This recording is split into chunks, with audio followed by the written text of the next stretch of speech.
Hi, lovies. It's Christina with Karma's Eye Psychic LLC, Mystical Charms here on Universal Spirit Podcast. This is another episode of the Thinky Thoughts. And today I'm thinking about chosen ones, what it means to be a chosen one.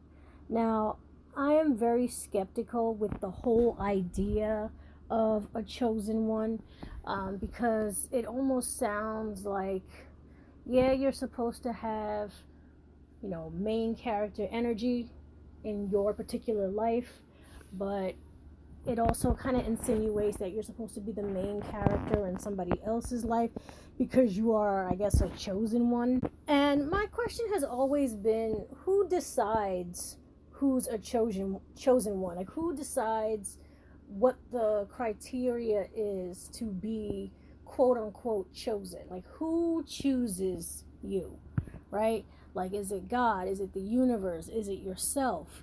Right? Like, who is in charge of that? And what really is the main idea of thinking of yourself or someone else as this chosen one?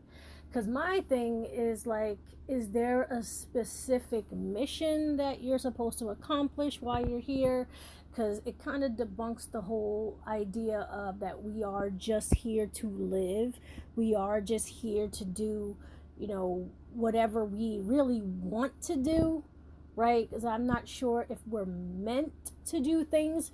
Like, I feel as though the idea of being a chosen one would be that maybe you're set aside different from your family, maybe in particular to set your family bloodline straight, right? There's been too much death, addiction, or loss, or no direction, and you might consider yourself to be the black sheep or the different one. You can see all the dysfunction and you feel as though you might be the chosen one to set this family line straight or set it back on track or put it in the right direction, right?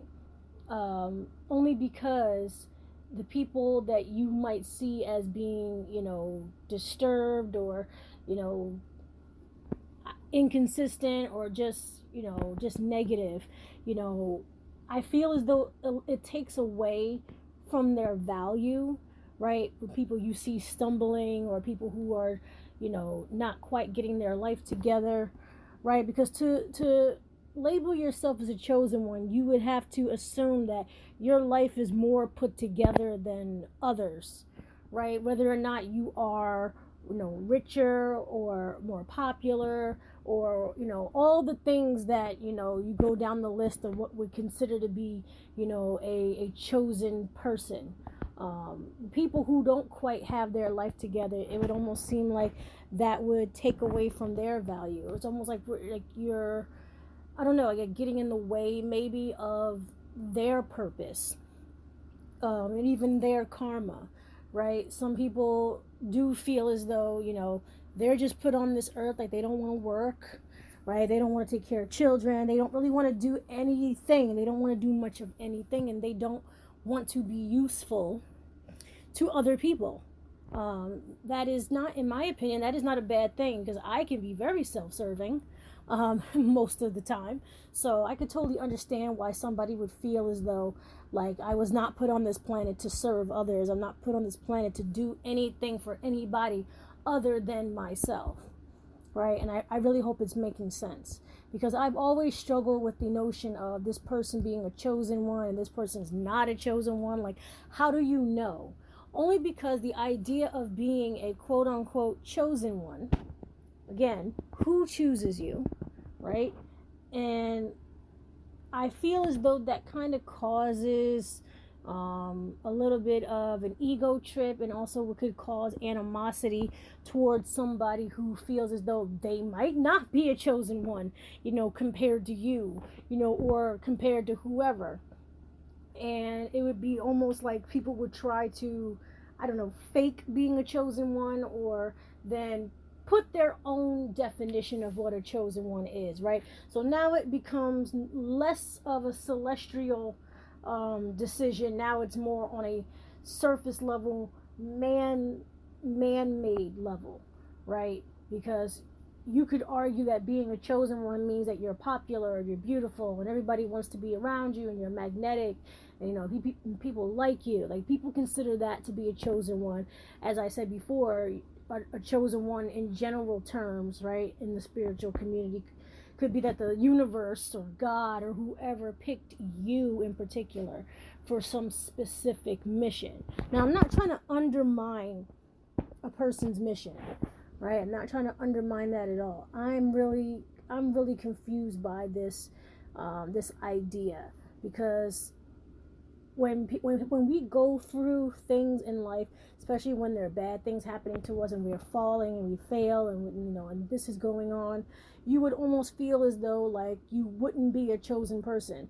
But if you were, what exactly is this failure or this situation, preparing you for? I think it really goes back to a lot of pseudo, Christian beliefs that God put you through hard times for you to be prepared for something else, or the hard time was meant for you. Now, I personally don't believe in suffering to be a part of a person's life mission. I think suffering in some cases can be a choice, okay? Because there's always a way out of suffering. It might not be an easy way, but there is technically always a way out of it, right?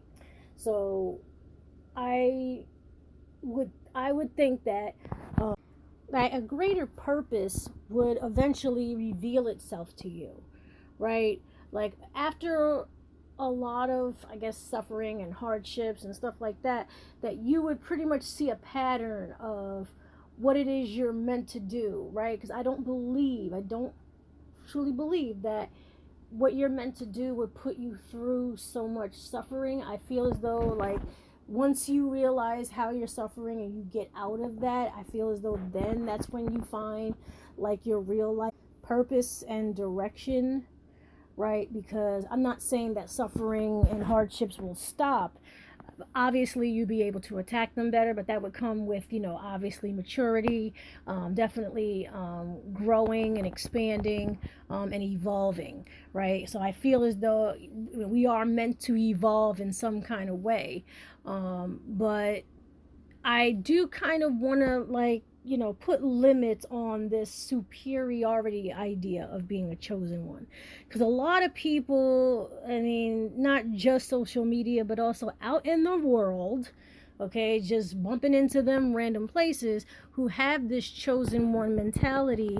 And I would not want to call it spiritual psychosis per se, but it'd be more like if you feed a child all their life, say through religion or Christianity, that they are chosen by God, and you told them that since they were 6 years old, okay, and they are just a shit piss poor person, right? And they constantly are making people's lives hell, but deep down in their souls, it's like, I've done nothing wrong because I'm a chosen one, so I have to act that way because of the fact that, like, it'll go to some people's heads.